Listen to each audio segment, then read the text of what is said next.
திருச்சிற்றம்பலம். திருநாவுக்கரசு சுவாமி அருளிய தேவாரம் 4ஆம் திருமுறை. பண் திருநேரிசை. தலம் கோவில் சிதம்பரம். பதிகம் 23, பாடல் 5. கண்டவா திரிந்து நாளும்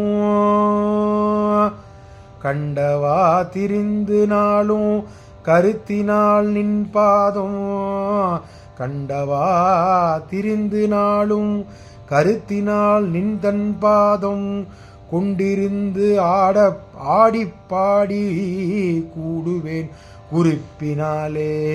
கொண்டிருந்து ஆடிப்பாடி கூடுவேன் குறிப்பினாலே. வண்டு பண்பாடும் சோலை மல்கு சிற்றம்பலத்தே. வண்டு பண்பாடும் சோலை மல்கு சிற்றம்பலத்தே. என் திசையோரும் ஏத்த இறைவா நீ ஆடும் வாரே. என் திசையோரும் ஏத்த இறைவா நீ ஆடும் வாரே. திருச்சிற்றம்பலம். திருச்சிற்றம்பலம். இந்த 5ஆம் பாடல் விளக்கத்தை பார்த்து விடலாம்.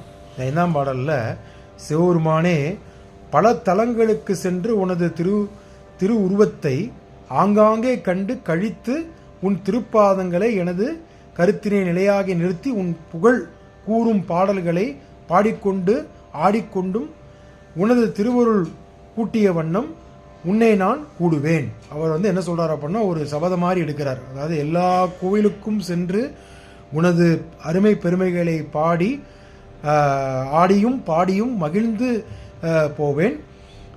வண்டுகள் ரீங்காரம் இசைக்கும் சோலை நிறைந்த தில்லை சிற்றம்பலத்திலுள் 8 திசைகள் இருப்பவர்கள் உன்னை துதிக்குமாறு இறைவனே நீ ஆடுகின்றாய் அப்படின்னு சொல்கிறார். வண்டுகள் ரீங்காரம் இசைத்த வண்ணம் இருக்குமாம் தில்லை சிற்றம்பலத்தில்.